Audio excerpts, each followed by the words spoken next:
So, Dr. Abram, as basic as that might be, would you please tell me when to discuss the demonstrative boards, the slides, okay?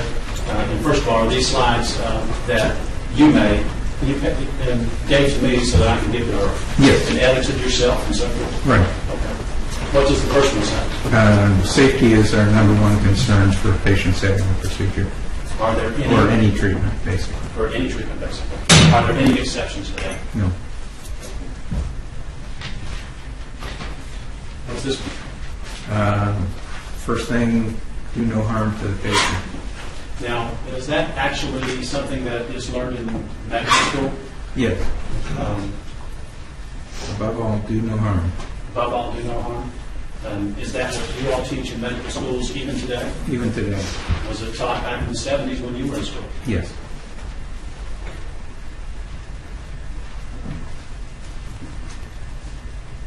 What about this one? This is critical.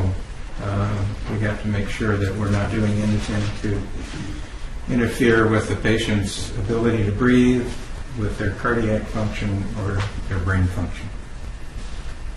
Is that part of the standard of care for doctors like Dr. Doherty and yourself and all doctors who do pain management, doctor? Of course.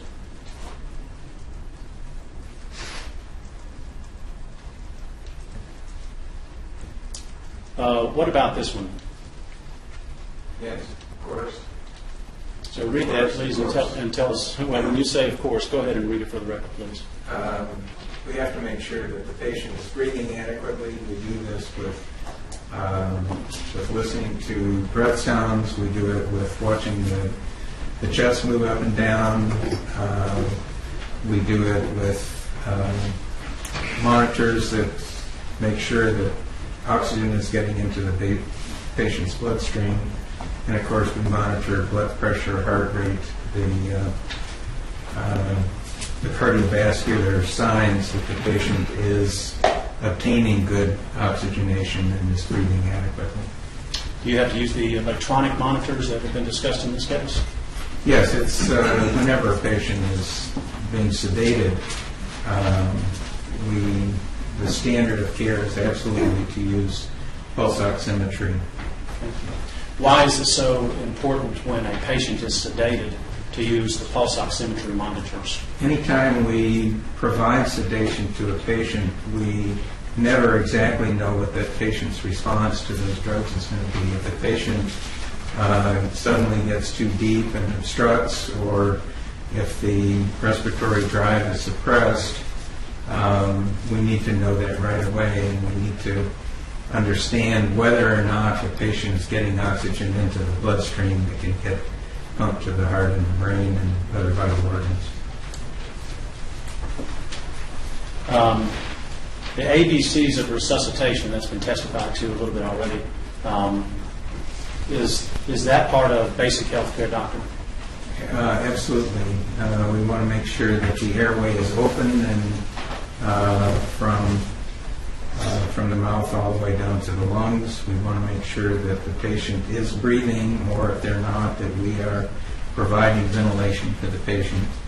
And we want to make sure that the patient is circulating the blood that contains the oxygen so that it gets to the heart and brain and other vital organs. Vital sign monitors, which we've discussed a little bit already. Would you please go ahead and read this slide and explain to us how it relates to your opinions?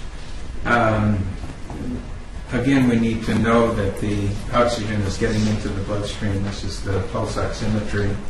We need to know that the patient is, the heart is perfusing these organs. We do this by checking the heart rate and blood pressure. Again, using monitors, like you see sort of a picture of one here on this board, using monitors like that. Yes. And during procedures involving sedation. Yes. You used the term respiratory drive suppressed. What do you mean about that? What is respiratory drive suppressed? Well, there are a number of drugs that include propofol, that include Versed, that include opiates like fentanyl, which have an effect on the brain that suppresses the brain's signals to the lungs that it causes the patient to breathe, or muscles, signals to the muscles that control breathing. Let's go to the next one.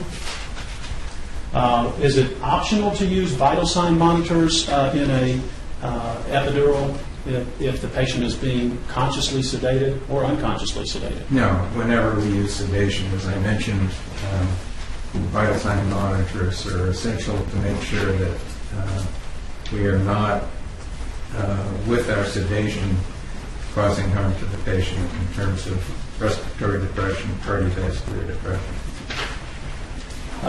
Would it be a breach of the standard of care not to use monitors when someone is sedated? Yes.